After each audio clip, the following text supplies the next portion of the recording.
Subhanalladzi asra bi 'abdihi lailan. Kula terangno saking mulai asbabun nuzul ya. Rata-rata ulama itu berpendapat bahwa asal mula Isra itu sebagai hiburan ya. Hiburan dari Tuhan ya, Allah nyukani pelipur larang niku saat Nabi ngalami dua kesusahan ya. Itu periode Mekah itu periode tersulit Nabi karena beliau itu sudah minoritas ya, minoritas, kaum minoritas kecil, miskin, terus pendukungnya tidak ada. Satu-satunya yang menggaransi, yang menjamin Nabi tidak dibunuh itu karena beliau dilindungi oleh sinten pamanipun, gini sinten Abu Thalib. Dan termasuk lagi secara kasta sosial ekonomi beliau tinggi karena punya istri yang saudagar kaya. Gini ku Sayyidah Khadijah. Tapi ternyata orang yang selama ini benar-benar di belakang Nabi, baik secara materi maupun moral, sing entek-entekan berjuang, ternyata wafat. Khadijah Abu Thalib wafat. Terus dikenal tahun itu tahun Amul Husni, tahun kesusahan. Sudah gitu niki sing termasuk ilmiah nggih, ilmiah. Sudah gitu secara ilmiah psikologis kejiwaan Nabi terguncang. Niki rungokno tenan nggih, niki ngaji nggih. Terguncang itu karena secara mitos nggih, keyakinane tiyang Arab niku pun kadung kedikte embek keyakinan yang ditanamkan ulama-ulama Yahudi dan Nasrani. Nggih, kula baleni malih nggih. Kafir Mekah itu orang-orang bodoh, orang-orang enggak terpelajar. Mereka itu punya satu mitos, satu keyakinan yang ditanamkan oleh tokoh-tokoh intelektual Yahudi maupun Nasrani. Apa keyakinan itu? Bahwa kenabian itu yang paling mungkin kalau orang itu dari turunan Bani Israel. Orang mungkin Nabi kok ora turunane wong Yahudi utawa wong Nasrani. Sehingga ketika Nabi mendakwahkan diri sebagai Nabi, mereka bilang antakulu innama unzilal kitabu ala ta'ifatain min qablina. Nak jenenge wahyu harus tidak jauh-jauh sangka turunan-turunan Yahudi.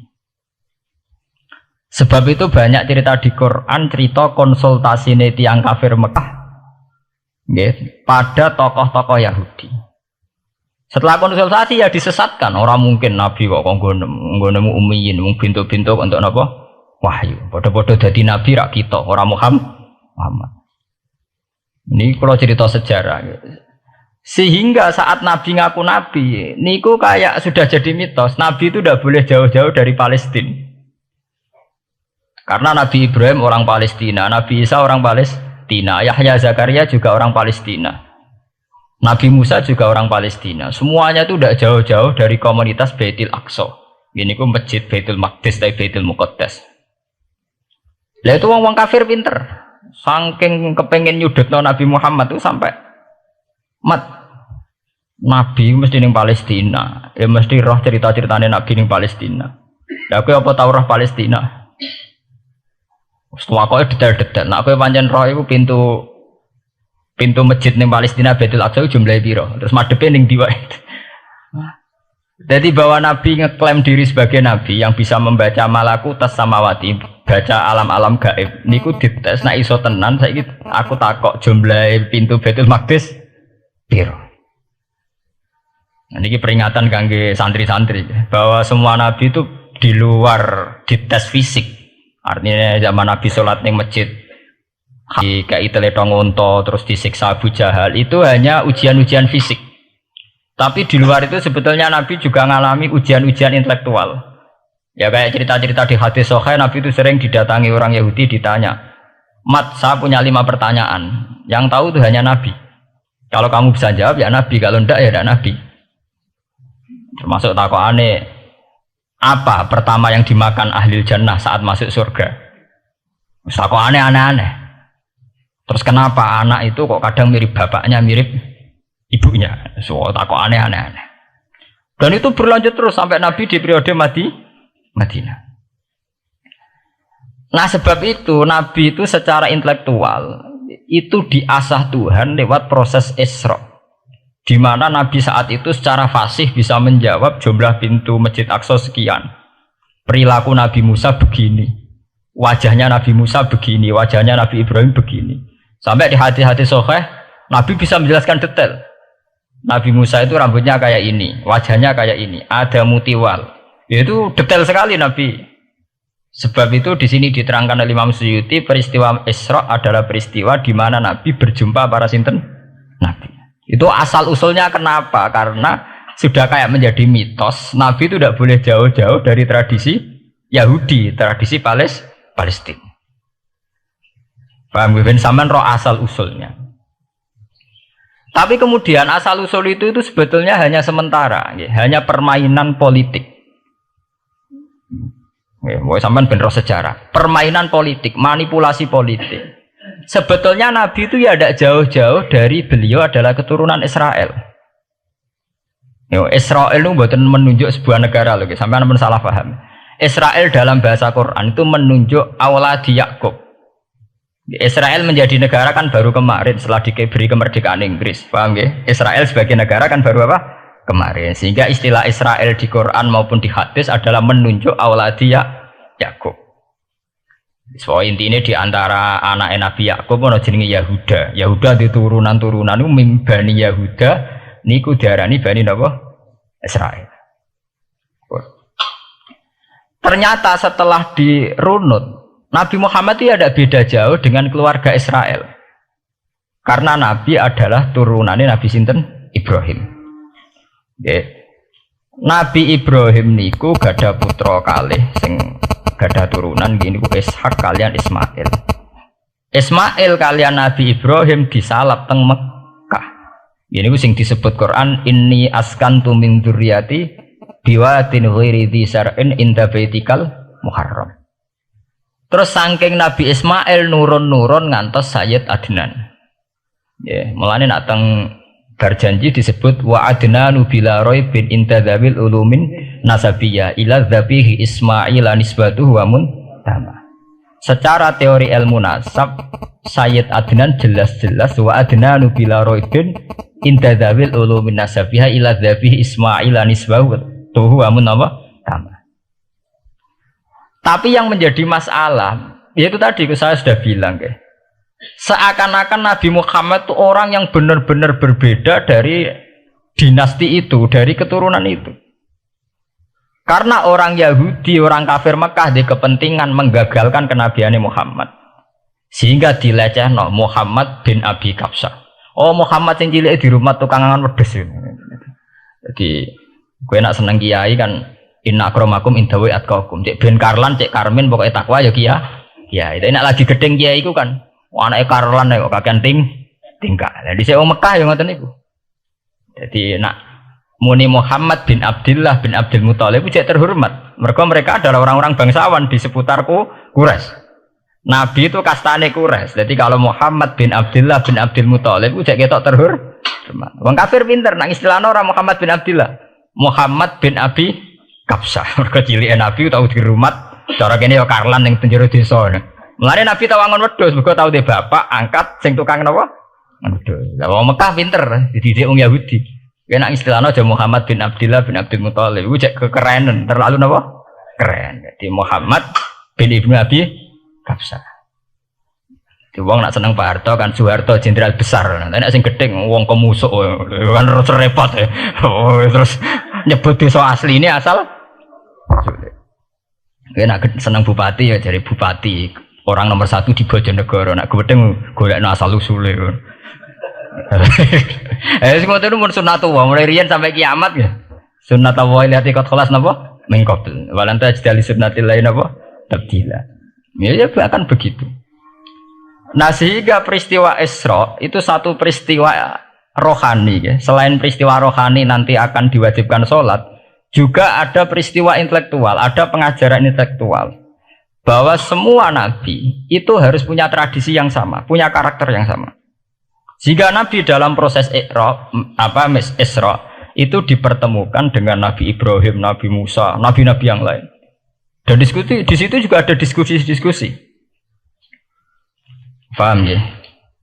Niki penting ya, penting kalau terangkan karena kalau tanpa tradisi yang berkelanjutan ya, sing disebut tenggene thariqah jenenge as-sanad al-mu'tabar, sanad sing mu'tabar utawi nak tenggene pondok-pondok kitab disebut sanad sing muttasil. Ini nanti semua tradisi kenabian akan melenceng. Kalau melenceng itu ngeri. Karena setiap orang ya, mesti ada subjektivitas sendiri, punya versinya sendiri.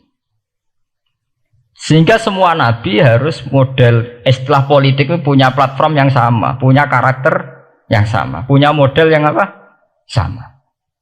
Nah, sebab itu secara intelektual Nabi Muhammad itu dikenalkan oleh karakter para nabi-nabi dulu. Nggak detail. Satu Quran 30 juz. Andai kan sampai hafal Quran. Sampai merunut sejarahnya coba. Kita ini kan kadung dibentuk, artinya kita ini ya alhamdulillah sudah kadung kebentuk, tahu sejarah para nabi. Tapi asal usulnya kita tahu lewat kitab yang namanya Al-Quran. Supaya apa? Nabi Muhammad itu dibimbing bahwa Quran atau ajaran beliau benar-benar musaddiqal lima baina yadeh, benar-benar selaras dengan ajaran sebelumnya. Mulai ajaran yang bersifat samawi sampai hal-hal yang basariyah, yang menyangkut tabiah apa? Basariyah. Kalau contohnya ngeten, misalnya begini.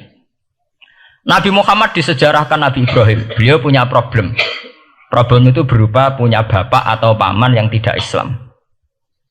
Bahkan nak ceritanya kiai-kiai desa dari Nabi Ibrahim cilik kon adol patung. Terus didol meniki patung. Ya ora manfaati ra mudarati mbok tuku ya karepem ora napa karepem. Mbok ono sanate mbok ora pokoke cerita itu populer. Disejarahkan begitu. Sehingga Nabi Muhammad tahu. Oh ternyata yang punya problem ngadepi keluarga itu tidak saya tok. Dulu Nabi Ibrahim juga punya problem ngadepi keluarga. Aku tak lumayan terima paman, Pak Lek, Pak De, Abu Jahal sinten? Abu Lahab. Nabi Ibrahim malah bapak. Dah gitu. Setelah itu juga diceritakan tentang Nabi Nuh, Nabi Lut, seorang nabi besar yang punya nasib sial, yaitu istrinya pengkhianat. Mereka jadi kiai di bojo judes itu tidak masalah. Mulai terima kiai di bojo judes biasa. Ya itu tadi Nabi Nuh, Nabi Lut itu lebih ngeri ketimbang itu di bojo apa? Bukan kebenaran. Kita kan paling dicoba bojo judes, kan ringan banget. Paling banter mecano piring gelas itu kan itu murah banget. Begitu terus. Nabi Musa juga gitu. Diceritakan Nabi Musa, beliau adalah seorang sosok Bani Israel yang temperamental. Ya basaria sekali. Saking temperamentalnya ketika tukaran ya jotos. Karena nak kiai temperamental kadang jotosan ya ono sanate ya Nabi Musa nak tukaran ra cocok napa? Jotos. Fawakazahu Musa faqada alai. Artinya ya basaria sekali. Cerita ABG ini kubire nggih wonten saat beliau melarikan diri lala ketemu cewek loro. Ya ora wentise barang Nabi Musa waduh mari maksiat ae terus kan. Wadek aja mlaku ning ngarepku. Nah kena angin aku roh sikile mari nafsu. Aku nabi kok nafsu barang kan ra pantes. Nah ngono kayak mlaku guriku. Ya basaria sekali itu sampai detail. Terus ketika itu terus disuaka politik oleh Nabi Syuaib. Sehingga menjadi tradisi bahwa semua nabi akan mengalami problem dengan kaumnya. Kemudian disuaka politik oleh komunitas yang berbeda, yaitu komunitasnya Syuaib itu di luar pemerintahan Fir'aun. Sama seperti yang dialami Nabi Muhammad, komunitas Mekah itu menyiksa Nabi, bahkan mengimbargo sinten Nabi. Semua aliran dana, aliran ekonomi, akses dana, akses makanan itu ditutup di Mekah. Sehingga Nabi sampai dahar dedaunan, fisik bil jibalin apa Mekah. Tapi beliau diselamatkan oleh sahabat Ansor yang terpisah dari komunitas Ahlu Mekah. Itu mirip ceritanya Nabi Musa yang diselamatkan Nabi Syuaib yang terpisah total dari komunitas Fir'aun. Ini penting kalau ulang temriki sehingga karakter-karakter kenabian itu tidak rubah. Karakternya sama. Sehingga setelah kita mengenali karakter para nabi, kita mudah sekali mengenali nabi palsu. Paham ya? Makanya kalau nabi palsu paling seneng musodek, ketara palsune. Lah sing repot sing ora ketara, mergo jenenge Ahmad. Ahmad Muhammad tak mirip. Mulane nek kowe di jeneng supaya ora ngaku nabi jenengno Kartolo. Mergo nak Ahmad bin Gulam rak jenenge Ahmad. Ana terkenal ya nabi nek ora jenenge Muhammad utawa napa? Ahmad. Mulane Ahmad bin Gulam pas ngaku nabi pengaruhe gede mergo mirip. Mulane kula wingi takoki mahasiswa Jogja, "Gus, cara jenengan jeneng Jawa mbek Arab apa iki?" Nak trene akeh nabi palsu apik Jawa lah Kartolo. Karena secara kriteria kenabian ndak akan masuk. Nah anak jenenge Kartolo atau Karmin itu ndak akan masuk kriteria wong sing bakal dadi nabi. Lah anak jenenge Ahmad tak mirip-mirip nabi. Oh Ahmad Hulam bin Mirza wani ngaku nabi mergo jenenge Ahmad. Musaddiq ya mergo musaddiqal lima bena ya deh. Lah anak Kartolo, Karmin, Karlan agak ono. Mulane saiki sing jenenge Jawa kudu syukur. Akan terbebas dari mengaku napa? Nabi. Lho syukur kan gak akan salah. Di barokah sampean jeneng Jawa, orang-orang ngaku napa? Nabi. Selamat. Kudu syukur. Paham ya? Tidak apa-apa, itu harus dinikmati. Ya itu tadi ya, karena Nabi itu punya karakter yang sama, punya tradisi yang sama, yang mirip-mirip. Itu kenapa Quran berkali-kali menceritakan sisi-sisi kenabian Nabi di luar Nabi Muhammad. Karena biar karakter Nabi Muhammad terbentuk, ya, terbentuk dengan karakter Nabi sebelumnya. Tidak melenceng. Kemudian itu ditiru oleh ulama kita. Kita punya guru punya guru lagi, punya tradisi yang sama. Nak mulang kudu istiqomah, santri loro lah kudu diulang. Nah, sedadi kiai aja mripat ijo nak roh dhuwit. Wis pokoke dilatih. Nah, tapi dari kiai saiki orang mripat ijo, mripat abang. Go dhuwit saiki abang. Dhisik dhuwit paling gedhe rak 50.000 iku rak ijo. Lah saiki 100.000 abang. Dadi saiki nak nasihati nak roh dhuwit aja mripate abang. Mergo ijo wis gak akeh saiki. Paham napa? Kena akal-akalan ngoten jan repot. Tugare kula di santri dablek, nek di bojo aja moro tangan. Kula mboten moro tangan, kula saduk, moro sikil. Kena anekdot ngono rusak. Adu-adu ning bojone. Bojone loro, bareng bojone nguwak kok. Kowe jare rabi Pak ning jaba, bojone jare loro fitnah, Dik. Sing bener telu. Ayo kan repot. Ketemu cangkem elek rusak kabeh. Fitnah udah nak loro. Sing bener apa? Telu. Lah sakniki mun politik ngoten enggak saya sebagai pejabat tidak pernah mengkorupsi 1 sen pun uang rakyat. Wong edan tapi korupsi ya sak sen. Wong ra waras tapi korupsi napa? Sak sen. Ngono miliaran tok korupsi napa? Sak sen. Ya mesti ae. Ayo, jadi zaman akhir itu kayak zaman dhisik, kayak Abu Nawas kabeh. Jadi apa-apa niku mun mboten karu-karuan. Mon ya. Wah itu permainan kata begitu niki kula penting kula terangaken nggih. Saya sebagai ahlul Quran, orang yang banyak baca Quran nggih. Itu kita akan tahu betul betapa parahnya nggih atau akibat negatifnya dari permainan kata itu. Dan itu dilegalkan Quran, disahkan Quran dalam beberapa ayat. Yaqulun apa yuriduna ayutfi'u nurallahi bi afwahihim. Orang-orang Yahudi, Nasrani, kafir Mekah itu ingin sekali membunuh Islam lewat permainan kata bi afwahihim. Yaitu tadi misalnya kalau Muhammad bin Abdullah bin Abdul Muthalib itu kelihatan keren karena masih Bani Quraisy. Tapi kalau diistilahkan Muhammad bin Abi Kabsah, wah Muhammad sing anake Karlan niku, iku ora ummiyin. Balik dadi wong alim terus diistilahno bapakmu sing cilike iku angon wedhus ini. Terus repot terus ajur kah? Kabeh. Itu bi afwahihim. Efektivitas bi afwahihim itu sampai tenggene Tarikh Suyuti wonten keterangan wa min dzalika irtadda jam'un minas sahabah. Dari permainan kata yang ditanamkan orang Yahudi itu sampai banyak sahabat yang murtad. Istilahnya itu jam'un minas sahabah. Meskipun setelah murtad itu ya divonis tidak sahabat. Misalnya menyangkut nasa mansuh. Orang Yahudi pinter, du'afaul muslimin, orang-orang muslim yang imannya masih lemah. Delok le nabimu, wong kok pelin-pelane ngono. Dhisik Ka'bah madhep Baitul Maqdis. Iku wis bener iku, mergo kiblate Nabi Musa. Nabi-nabi dhisik kiblate Baitul Maqdis. Nah saiki gara-gara dekne kangen keluargane pancen dekne cak Mekah, saiki kangen Mekah. Terus kon manggon omahe buyut-buyute. Dadi saiki kiblat diadepno omahe buyut-buyute. Kangen-kangene dhewe tunggu urusan kiblat jare. Jadi pas Nabi itu masih di Medina. 16 bulan Nabi salate madhep Baitul Maqdis. Suatu saat tok wahyu falanu walliyana kiblatan tarduha. Fawalli wajhaka syatral Masjidil Haram. Sakniki kan madhep teng Mekah. Sajane iki normal saja. Artinya normal ya normal. Tapi orang Yahudi memanipulasi bahwa itu fakta bahwa Muhammad itu memimpin agama dengan cara tradisinya sendiri. Mergo dekne kangen keluargane ra iso muleh. Terus salat madhep daerahe dhewe. Nggo pelipur lah. Ya jare sahabat sing duwe hafal muslimin diangen-angen ya iya. Nah niki kula peringatan tentang santri-santri ya. Sebab itu kalau sampean jadi kiai itu santri harus punya wawasan intelektual yang luas. Semenjak itu Quran mewahyukan secara nalar sejarah. Ya niku sing disebut ayat inna awwala baiti wudi'a lin-nasi lalladzi bi Bakkah mubarakah wa hudal lil alamin fihi ayatum bayyinatum maqamun Ibrahim. Akhirnya Nabi Muhammad nantang ning tokoh-tokoh Yahudi.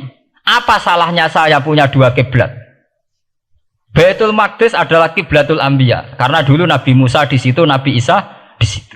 Sekarang saya menghadap ke kiblat yang lain karena itu kiblatul Ibrahim dan dia lebih senior. Lebih apa? Senior. Sebelum ada Baitul Maqdis itu sudah ada Mekah. Mekah lebih senior, lebih tua. Terus disebut fihi ayatum bayyinatum maqamun Ibrahim. Nabi Musa, Isa adalah periode setelah Ibrahim. Sebab itu akhirnya semenjak perdebatan itu orang Islam bangga. Makanya sampean kalau ngaji hadis-hadis sahabat itu bangga. Ana mimman shalla ilal qiblaten, nggih. Ana mimman shalla ilal qiblaten. Aku termasuk sahabat yang menangi dua kiblat. Mergo zaman madhep Baitul Maqdis ya kiblatul anbiya, madhep Mekah nggih kiblatul anbiya. Artinya apa? Perdebatan ini dimenangkan oleh Nabi Muhammad bukan karena mitos atau kultus atau taklid buta, tapi memang secara sejarah kiblat tertua adalah Mekah. Ini disebut inna awala baiti wudi'a lin-nasi lalladzi bi Bakkah mubarakah wa hudal lil alamin fihi ayatum bayyinatum maqamun Ibrahim. Artinya Quran tidak pakai teori mitos. Pokoknya Nabi ini saiki aku ya terserah aku, itu tidak begitu. Paham ya? Tapi diterangkan secara kesejarahan bahwa asal usul Mekah jadi kiblat itu rasional sekali. Bukan karena Nabi orang Mekah, mboten. Memang dulu-dulunya Nabi Ibrahim berkiblat di situ. Jika Quran jawab inna awwala baiti wudi'a lin-nasi lalladzi bi Bakkah mubarakah wa hudal lil alamin. Terus kula bolak-balik masalah Isra ya. Niku masalah-masalah yang selain pelipur rarar itu ada petualangan intelektual, petualangan ilmiah, di mana Nabi Muhammad diperkenalkan oleh Allah, ya, diperkenalkan watak para nabi, pilihan hidup para nabi, bahkan tradisi-tradisi para nabi. Sehingga mangke teng hadis sahih wonten keterangan saat Nabi nyancang atau menambatkan khimar atau buruk itu ya di batu yang dulu dipakai para nabi untuk nyancang nopo khimar. Jadi tradisi itu dimulai dari barang-barang sepele. Carane nyancang buruk we nabi mirip sama dengan nabi-nabi yang apa dulu. Terus memulainya Mi'raj juga sama dengan nabi-nabi dulu. Bon niku sing secara ilmiah tarikhiyah. Sakniki sing menyangkut akidah firqah fil Islam. Nah niki kula terangno. Menurut ahli sunnah, orang yang mengingkari Isra itu kafir. Ya kafir karena dzikra fil Quran, nggih. Isra itu dzikra fil Quran. Makanya tadi saya jarang sekali pakai bahasa Mi'raj. Ya, tapi nak teng Indonesia kadung menang merjep peristiwa Isra dan apa? Mi'raj.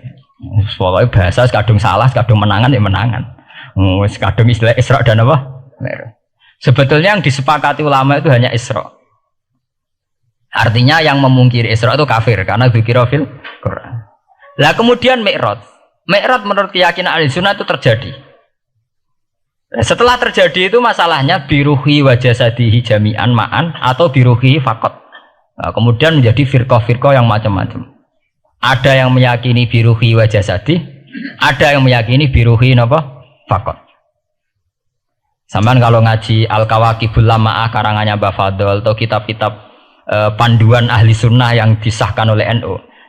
NU dulu pas musyawarah besar di Jemang yang dipakai panduan itu dulu yang disahkan itu Al-Kawakibul Lama'ah yang dikarang Mbah Fadl. Itu memang kita termasuk ngikuti yang biruhi wajah sedi. Tapi sebetulnya dalam kelompok yang biruhi fakot itu ada orang keren di dalam dunia ilmiah. Ini termasuk Aisyah meyakini biruhi apa? Fakot. Ya, tapi itu sudah masalah-masalah kemudian berkembang menjadi di luar masalah firqah, terus menjadi masalah said, masalah pengetahuan. Kalau masalah pengetahuan tentu kita ini terus masalah kan, artinya masalah itu. Kalau iman diukur dengan akal ya kadang tidak sambung. Wah itu mokal, orang dengan kecepatan sekian pasti hancur. Dan agama ukur akal terus ya repot. Wong dipendem jadi dibualung ya dibualung, dibakas tangi bareng. Jadi sing disoal ora mek rotok kabeh napa? Disoal. Manjen masalah manusia itu masalah-masalah sing ya begitu. Ya. Mbon niku mboten penting. Nah, itu terus kemudian menjadi firqah. Terus kemudian ada hadis-hadis yang menerangkan proses Nabi dialek dengan para nabi. Kayak ketemu Nabi Musa, Nabi Ibrahim, terus Nabi Idris, Nabi Isa, Nabi Musa. Itu terus diterangkan di hadis-hadis sahih. Ini kalau balik tentang keterangan wau, sebetulnya pertemuan-pertemuan ini itu dimaksudkan Nabi biar punya tradisi yang sama dengan nabi-nabi sebelumnya. Karena ini penting ya. Sama nek rasane dadi kiai. Niku kroso banget. Misalnya kita ya. Kita akan dididik ala pesantren misalnya. Kita punya kiai-kiai yang punya tradisi. Misalnya nak rawong nakal, wong minum astagfirullahaladzim, wong kok ngono kan gitu. Ya hanya begitu. Sehingga wis kaya identik angger kiai NU atau amalia NU iku rawani naboki wong sing nyabu. Ya rawani nyaduki wong sing lagi minum. Kemudian itu dianggap satu kekurangan atau apa, walhasil kemudian lahir kayak FPI, orang yang tidak menerima metode itu. Tapi sudah kayak ada janjian tuh begitu, kiai paling anti kemungkaran lah itu. Masa kiai paling kerengo sapa mbok terkenal kerengo. Mereka tidak punya catatan repot bahwa mereka pernah jotosi wong minum. Masih sing sering jotosi santri lah, aku tetap ora tahu ono terkenal jotosi napa? Wong sing mabuk, wong sing minum. Itu sudah kayak tradisi. Dulu zaman Basim Asari Jombang terkenal ijo be abang, sing abang ya abangan tenan. Sing ijo.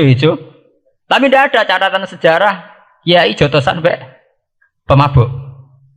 Ya memang kayak kita sudah punya tradisi nak roh kemungkaran itu menang kalah itu lewat proses bil hikmati wal mau'izatil hasanah. Kita ini kayak punya tradisi nak roh kemungkaran milih model Nabi wa mahdi qaumi fa innahum la ya'lam. Itu ya kayak ada janjian begitu. Meskipun kita sebagai orang alim ya tahu nahi mungkar itu wajib. Nahi mungkar itu begini-begini, tapi ya praktek kita tidak pernah begitu. Ya, kalau di Timur Tengah kebalikan. Mana ada terima karuan wong nakal. Podo soleh beda aliran halal dibunuh. Sehingga wong Sunni yang ngalalo daerah wong Syiah nggih ngalalo daerah napa? Wong Sunni. Ya sudah kayak tradisi. Sampai nak maca kitab fikih-fikih khas Arab. Mau biasa muni wong ngene iku muhaddarun damu. Padahal ya wong soleh, wong Islam di mazhab apa ini disebut darun apa? Damu. Sehingga kita itu tadi, kita punya tradisi. Saya tuh kalau sedang tahajud, matehai para wali-wali songo atau apa, itu yang terpikir di saya itu hanya satu. Agama Islam itu lahir lewat Quran dan hadis. Tapi kemudian tahu-tahu tetap berimprovisasi, berkembang sesuai tokoh yang membawa. Sampai kalau melihat Islam di India dulu sampai perang besar-besaran, kemudian zaman Abul A'la Al-Maududi, zaman periode Muhammad Iqbal, sampai India pecah, kemudian jadi Pakistan yang bernegara apa? Islam, karena banyak konseptor Islam yang tidak setuju negara sekuler. Akhirnya mereka misah jadi negara Islam Pakistan. Kemudian Timur Tengah juga begitu. Karena Timur Tengah sudah Islam semua, masalahnya itu diislamkan ala Sunni atau ala Syiah. Iran menjelma sebagai aliran Syiah. Yang Sunni dianggap sesat, halal darah. Irak zaman Saddam Hussein pemerintahan Sunni. Sing Syiah dibantai, sehingga wong Kurdi do mati. Era Saddam keok gentenan Saddam sing dibantai. Makanya kalau saya ngaji di Jogja, seminar di Jogja bilang, kita ini harus bersyukur. Kita ini punya tradisi konflik yang terbaik di dunia. Enggak, kita ini punya tradisi konflik yang terbaik di dunia. Sampai nak Isra Ikhwanil Muslimin teng Mesir, Badan Intelijen Nasional atau Badan Stabilitas Nasional, Bakor Setanas atau itu harus terima kasih sama tradisi tokoh-tokoh Islam di Indonesia. Lepas dari kita setuju tidak setuju itu terserah. Tapi kita punya tradisi konflik yang paling baik di dunia. Kurang bencinya Gus Dur sama FPI atau FPI sama Gus Dur. Paling mereka ya adu statement di depan wartawan. Itu bagus sekali. Cara nang ngarep wis tembak-tembakan. Kita punya sejarah. Secara pesantren saya itu punya sejarah panjang. Zaman Mbah Imam beda dengan Mbah Zubair, zaman Kiai Memun beda dengan Kiai yang lain. Paling adu statement saat ada tamu itu paling bagus. Kita punya tradisi konflik paling bagus di dunia. Kayak apa mangkalnya orang NU saat Gus Dur diimpis, dipecat. Tapi habis itu ya sering seminar ketemu Amin Rais. Ya mereka adu polemik, ini tidak konstitusional, ini apa. Gus Dur nggak jurus dekret. Sing sitok nggak jurus sidang mewah, nah kurang serem sidang istimewa dilawan sidang luar biasa. Pokoknya agak istilah sing serem-serem. Tapi tidak saling bunuh loh, sampean harus syukur loh. Selama ini orang awam sering bilang, loh kiai kok tukaran. Sampean bandingkan di Timur Tengah, jenenge tukaran mesti tahdirudam. Para polisi, para badan intelijen, para yang menjaga stabilitas negara ini harus terima kasih sama tradisi tokoh-tokoh Indonesia. Yang namanya di Mesir, di Irak, di mana-mana jenenge tukaran mesti melibatkan pertumpahan darah. Saat Arab Saudi jadi Wahabi itu besar-besaran itu. Pembunuhan apa pengusiran orang-orang Sunni. Tapi di Indonesia enggak. Desi anarkis. Paling itu tadi adu polemik. MLB dilawan MLB itu masih keren sekali, tidak apa-apa. Itu lebih baik ketimbang adu jotos atau adu hizib lah. Itu masih bagus. Nenda ini sampean biar paham, biar syukur jadi bangsa Indonesia. Kita punya tradisi konflik yang baik. Sama nak setelah peristiwa teng Irak, ya, teng Sudan, teng Khartoum, teng Darfur, itu kan orang Islam semua. Gara-gara beda mazhab saling bunuh. Di Mesir ya gitu, Ikhwanul Muslimin dengan pemerintah dan sebagainya. Hatta saya sebesar Sayyid Qutb, sing tokoh populer mohon kabudute boten jelas. Di Indonesia bagus sekali. Kita menangi zaman secara sejarah, ya. Kita menangi bedanya dulu Ahmad Hasan dengan tokoh-tokoh NU. Kulo nu menangi secara sejarah sering baca. Terus zaman anyar-anyarane NU asas tunggal, bedanya Gus Dur dengan Kiai As'ad. Sak mangke bedane PKB dua versi. Mereka menyelesaikan secara beradab. Lewat pengadilan, kok pengadilan kalah lewat MA, beradab sekali. Kita harus bersyukur. Dibanding penyelesaian konflik kayak di Irak, kemudian ngundang Amerika, akhirnya sekarang kacau baru. Di Timor Leste yang latihan bikin Ramos Hurtadi suduk, Indonesia paling banter ngobong fotonya SBC. Ya masih terhormat, masih artinya masih beretika. Kita harus syukur punya bangsa yang beradab. Wong ras tujuan antar kiai ya rasan-rasanan. Kiai kok ngono, sing tok kiai kok ngono. Engko sing kiai tengah-tengah ayo ono sing ngono, ono sing ngene dadi. Sing ra melok-melok biasanya terus milih amane, ya ono sing ngono, ono sing ngene. Jadi artinya kita yang baik. Saya itu berkali-kali ngaji ya. Sampean kalau sering baca Quran dan menghayati, artinya orang baca Quran pelang-pelang ora karepe menghayati. Saya itu sekarang sesadar-sadarnya, saya masih belajar. Ini jamaah sini harus tahu. Saya hingga detik ini masih belajar. Entah itu lewat belajar baca Jalalain atau belajar merenung maupun belajar lewat yang lain. Quran itu dulu ya sering nyebut begitu itu saya tidak paham. Sekarang tuh saya paham, tambah paham. Misalnya di juz 4 ada istilah ikhwanan. Orang mukmin disuruh ingat peristiwa-peristiwa yang dulu saling kuntum a'daan fa'allafa baina qulubikum fa asbahtum bi nikmatihi napa ikhwanan. Dulu kamu bermusuh-musuhan, yaitu antara kelompok Aus dan Khazraj. Gara-gara barokatul Islam, sekarang kamu menjadi ikhwana, menjadi bersaudara. Sampean kalau melihat TV, merunut konflik di Irak, sering ada bom bunuh diri, itu kan ada asal-usulnya. Memang sekarang orang menimpakan kesalahan itu pada pasukan multinasional yang dipimpin Amerika dan Inggris. Tapi sebetulnya ada usul-usulnya. Sampai Amerika bisa masuk karena orang Irak tidak ikhwanan. Tidak apa? Yaitu ada Syiah, ada Sunni, mereka saling menikam, saling bunuh. Sehingga karena ada ikhwanan ini pihak ketiga masuk, yaitu tentara multinasional. Makanya saat di Jogja ditanya, cara jenengan sebuti menyangkut Ahmadiyah, menyangkut konflik di Jakarta, saya bilang, sekarang setiap orang bikin from apa forum, yaitu baik, kalau niatnya baik-baik. Tapi andaikan saya ditanya Tuhan nanti, hak kowe iku kelompok apa? Pokoknya anggar NU atau Muhammadiyah ajak mayoritas, kamu milih salah sitok itu. Bukan karena mau saya oportunis milih yang besar, itu lebih baik, lebih maslahat. Karena kalau setiap orang merasa benar bikin kelompok sendiri akan menjadi kelompok banyak. Dan saat menjadi kelompok banyak, tentu konfliknya lebih tidak terpola. Tidak apa? Terpola. Umpama Hasim tukaran mbek Den Samsudin itu terpola. Tapi nek angger wong ngrasa duwe ketua dhewe tidak terpola. Bagaimanapun ikhwanan harus disyukuri. Nggih, dalam kondisi berteman. Sebab itu Nabi sering ngendikan ilzamu jamaahirul muslimin wa man sadza sadzafin.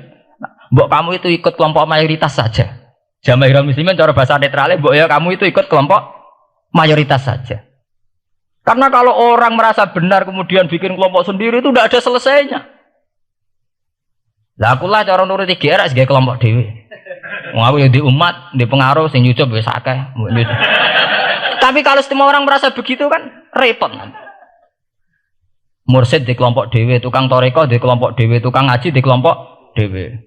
Model kitab pirang-pirang sesuk ono jamaah Jalalain, jamaah Muin, jamaah Fathul Wahab. Nah, sing iso ngaji jamaah tahlil, jamaah istighosah. Ora ono bare itu.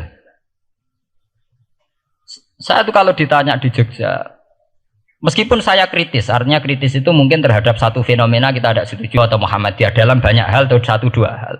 Itu tidak menjadi alasan kita untuk tidak mengikuti mainstream. Karena kalau mainstream ini dilanggar, itu kita tidak akan ikhwanan. Dan akibat negatif dari tidak ikhwanan adalah kayak kasus Irak. Iran itu kenapa tidak mudah diserang Amerika padahal punya nuklir? Karena mereka seragam Syiah semua. Itu lebih gampang, lebih susah. Lawan itu apa? Susah. Arab Saudi juga mudah diadu karena karuan seragam Wahabi semua. Kita tidak bicara itu ya akidah. Mungkin kamu bisa debat Wahabi itu benar apa enggak. Tapi karena relatif aman, nggak diacak. Indonesia juga gitu. Kenapa tidak banyak konflik? Karena orang itu Islamnya kalau udah NU ya Muhammadiyah. Buat cocok cocok, boleh milih. Itu lebih mudah. Ketimbang ada faksi-faksi baru, kemudian stabilitas menjadi tambah kacau. Mulane kula niku saya loh ya, saya pribadi menghimbau ya. Melihat ayat itu dihitung Tuhan sampai Allah ngendikan apa ifkuntum a'daan fa'allafa baina qulubikum fa asbahtum bi ni'matihi apa? Kekuatan sebuah negara itu bukan karena senjatanya canggih, tapi karena rakyatnya tidak bentrok. Ya bayangkan kayak Indonesia. Andai kan Jawa itu mayoritas Islam. Kemudian mereka ingin mendirikan negara Islam. NTT merasa tidak diwongke terus keluar dari Indonesia. Nanti Maluku, Ambon juga gitu. Daerah-daerah yang Islamnya tidak mayoritas begitu. Kayak apa susahnya militer? Andai kan setiap kelompok itu punya jamaah besar. Terus sering bikin muktamar. SBZ berbakar muktamar NU, Muhammadiyah. Kabeh wong di kelompok pra kesel SBZ. Gak sudah jadi presiden. Moga setiap forum umat Islam gawe napa? Kok gawe muktamar? Iku muktamar urung ana tandingane, wis pirang-pirang.